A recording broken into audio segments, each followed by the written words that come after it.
Hi, I'm Andy. I'm an art director and scenic designer. I've lived around the world, grew up overseas, and I'm now living and working in themed entertainment in Japan, in Tokyo. My life story in a nutshell.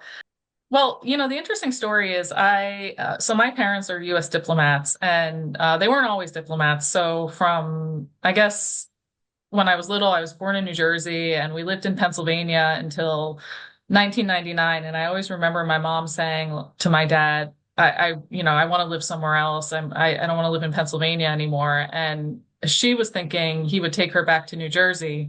And so he came in one day and said, well, pack your bags. We're moving to Turkey. So I grew up living overseas since I was 10 years old, and I loved living in different countries and experiencing the cultures. And so through work, um, I got offered an opportunity in 2018 to live and work in Osaka. And actually, with my previous company, Adirondack Studios, we did a lot of work in China and the Middle East. And at the time, we're venturing into Japan. And it was one of those moments where I was like, "Well, I thought you'd never ask, because here I was, like this international, upbringing and a company that does international work." And it took a couple of years for them to finally offer me a position. So long story short, um, I tend to be a little bit of a wanderer and a traveler. So whenever an opportunity arises for someone to say, "Hey, Andy, you want to go to X country?" I'm pretty down for it. When I first came here, I knew about Shinjuku and I knew about like the Kabukicho district, which is all the crazy lights and bars and, like the neon jungle of downtown Tokyo. And so I was like, yeah, I don't know about Shinjuku, Arthur. And he was like, well, why don't you look at this one place? And so we came to this neighborhood, which was not the Shinjuku that I thought about. It was actually a completely different side of that part of the city. Like Shinjuku is almost like, I guess you would compare to like Manhattan, maybe. It's a borough. And it was this lovely residential district near the canal, about a 20-minute walk from the Imperial Palace, with really a gorgeous shrine called Yasukuni Jinja, which has an amazing lantern festival every summer. And then down the street is a great area. It's kind of getting more well known, but it was off the beaten path Tokyo. It's called Kagurazaka Street, and it used to be a geisha district way back when, but now it's really fantastic restaurants and bars and little shops, and it's kind of this perfect oasis uh, in the neighborhood, and it turned out to be the best place to live. And I don't think, having gone all around Tokyo, I don't think I would choose anywhere else to live.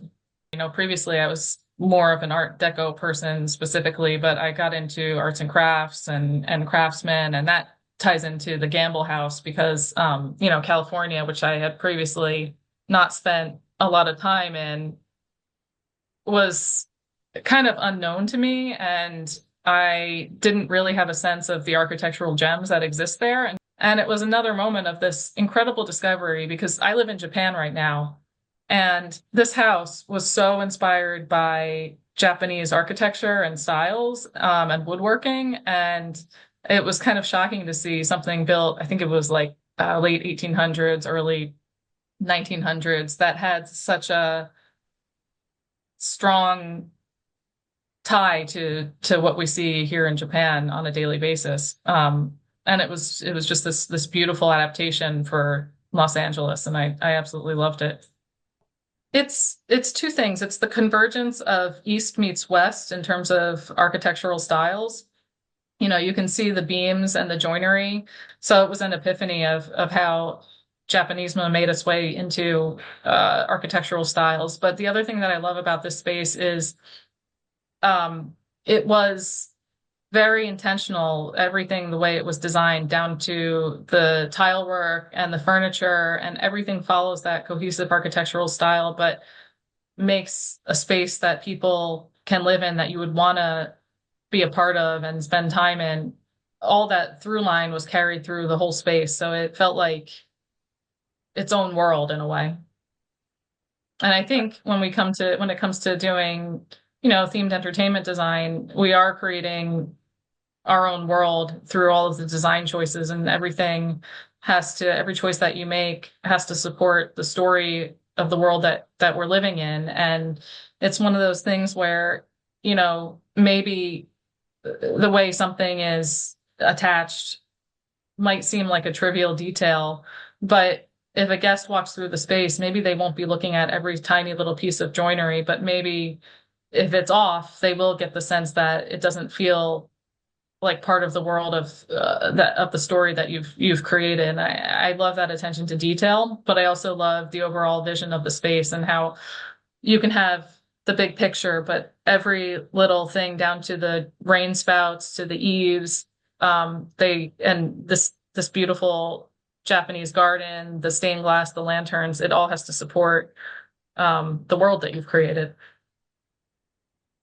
It's a incredibly collaborative art form. You never make theater on your own, and you're always working with other designers, directors, performers, producers, and it is really in the best circumstances, I guess, and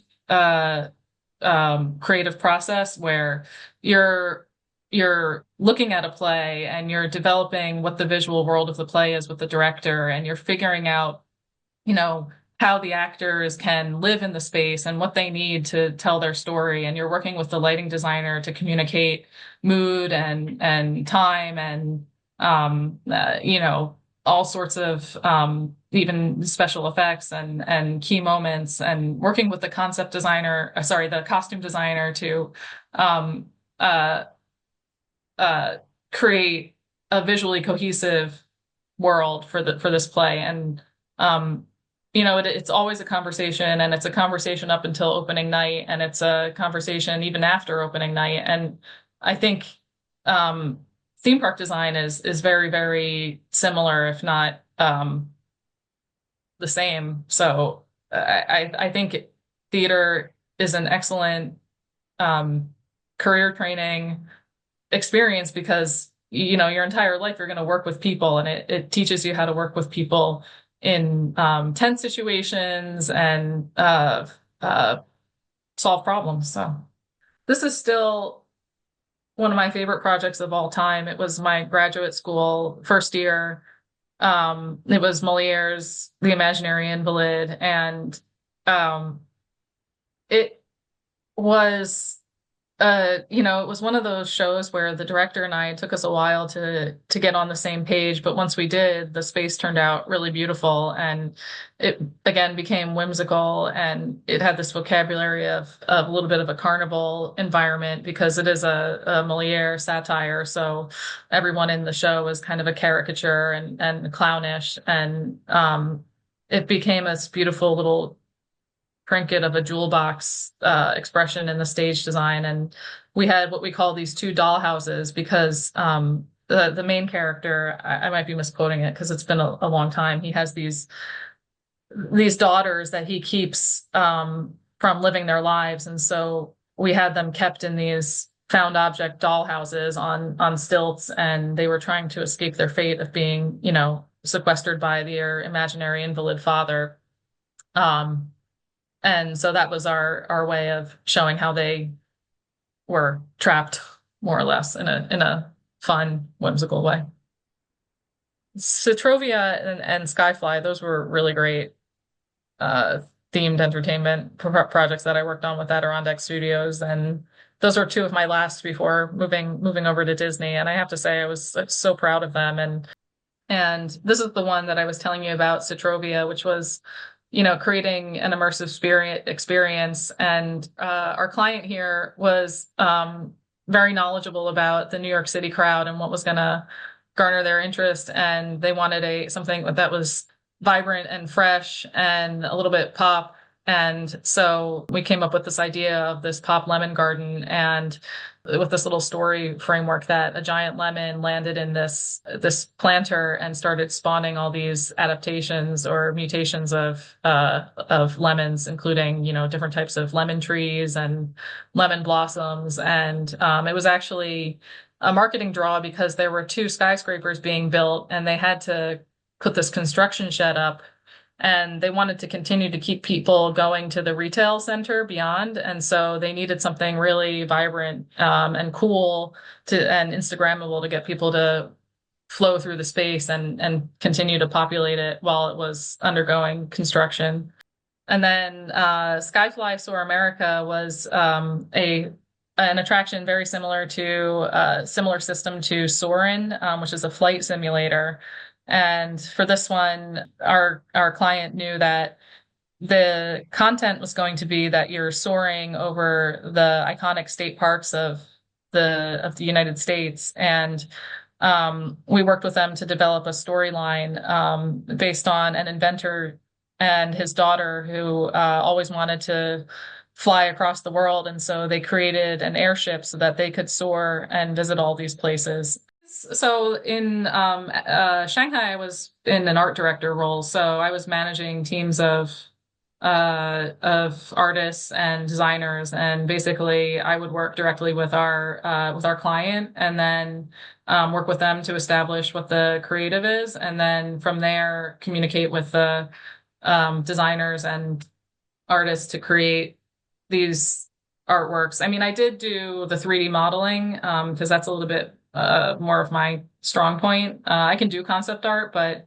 they're much better, more talented artists than me to carry across the idea. And the other thing about working with concept artists is that it it expands what the creative can be, right? Because if I do it myself, I know what I want and what I think the client wants and what I think will work creatively for the space, right? But when you work with another creative, it can really expand the world of what's possible when it comes to design. And, the ideation goes a lot further than just you in a shoebox doing your own art for everything. And I think that's why I especially love being more on the art director side than the designer side, because, I know what I can come up with, but I don't know what someone else creative can come up with. And I think that's really fun to explore.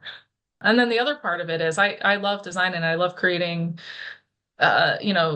stories and adventures that people can't experience in the real world. I think that's one of the amazing things about what we do with themed entertainment is like you can go on a journey that would be impossible in the real world, but there's so much beauty to discover in the world that we live in and on our planet. And sometimes I think I wish